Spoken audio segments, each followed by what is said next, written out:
ঘরোয়া ভাবে পালার উদ্দেশ্যটা হলো ওই কবুতর বাইরে যায়, বাইরে গেলে ওই যে বিষ দেয় খাবারের সাথে, ধান বাড়ি বা গম বাড়ি, এই কারণে কবুতর মারা যায়। আর বান্দি পাইলে কবুতর বাইরে যাওয়ার পারে না, এখানে খাই এখানে সবকিছু করে। সেটা অনেক আমার বাড়ির থাকতে গেছে, 2-3 জোড়া মারা গেছে, অনেক খারাপ লাগে যে এই শখের কবুতরটা আজ যে শেষ হয়ে গেল, এটা তো আর পাওয়া যাবে না। এমন একটা আছে, সেটা আমার গাড়োয়া লিয়ে গেছে, এটার নাম আছে রাজা। ওই সবার চা বাঘছিল ভালো, মানে বাঘ ভালো আছিল, খুব ডাকছিল ওই কবিতরটা। ওটা তো আর পাইনি, গারোয়া নিয়ে গেছে, ওটা তো দেখতে পারিনি। খুব থাকি একবারে গারোয়া টান দিয়ে নিয়ে গেছে। ঘরোয়া ভাবে এটা নেট দেওয়া আছে, তারপরে নেটের একটা জাল আছে কট সুতার, তার ভেতরে কাঠ দিয়ে খুব বানান আছে, বাঁশের খুব বানান আছে। কিন্তু সবচেয়ে ওই যে কাঠের খুবই ভালো। অনেক মানুষের কয় বলে ঝুড়ির মধ্যে ভালো হইলো নয়, ঠান্ডা লাগে ঝুড়ির মধ্যে, গরমকালের জেনে ভালো কিন্তু ঠান্ডার জেনে নয়। ওই মৃত্যুতে আমার ওই মুরগির মরানিটাই সেটা মনে থাকবে।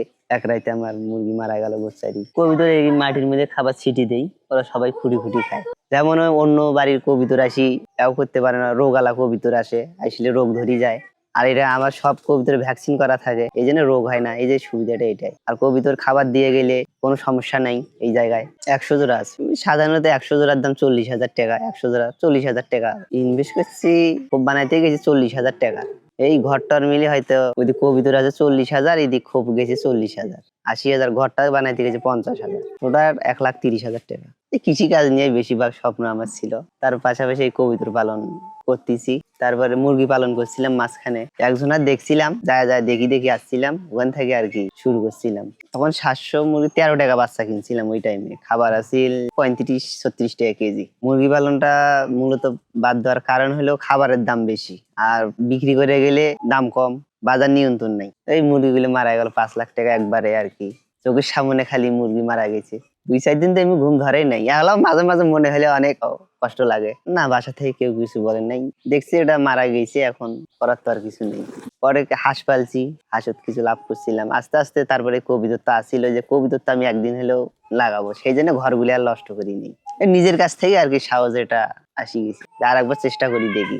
এটা আমার ছোটবেলার থাকি আর কি, আমি কবুতর পালতাম বাড়িতে আগে, ওই 2-4 জোড়া করি। তারপরে এক ভাইস্তের কাছ থেকে আমি 2 জোড়া কবুতর নিছিলাম, নেওয়ার পর ওটা পালছি, খাবার দিছি, খাঁচা ভাবে পালছিল, বান্দি পালছি যে কতটুকু খাবার খায় কেমন হয় এইভাবে আর কি। ওই 1 জোড়ার থেকে শুরু করে আজ চলতেছে এই পর্যন্ত। ওই মুরগির যে চিকিৎসা দেওয়া লাগে এলারও সেই চিকিৎসা, একই চিকিৎসা। শীতকালে একটু কঠিন হয় এই ঠান্ডার কারণে, ঠান্ডা লাগে কবিতর, ওটা যদি ভালো করে যত্ন করা যায়, ঢাকি থোয়া যায়, তাহলে কবিতর সুস্থ থাকে। সম্পূর্ণটাই দেশি কবিতর আছে, দেশিটা বাচ্চা করে বেশি, ডিম দেয় বেশি। জোড়া কবিতরত খরচ হবে তোমার 120 টাকা খরচ হবে প্রত্যেক মাসে, সেটা বাচ্চা সহকারে 120 টাকা খরচ হবে। আর এখন বাচ্চা যদি 200 টাকা বেচা যায় তাহলে 80 টাকা লাভ থাকবে, আর যদি 150 টাকা বেচা যায় তাহলে 30 টাকা লাভ থাকবে। তখন যে বাজার আর কি। রানীক্ষেত রোগ হয় কবুতরের খুব, ঠান্ডার থেকে রানীক্ষেত শুরু হয়ে যায়, এটাই আর মূলত রোগ।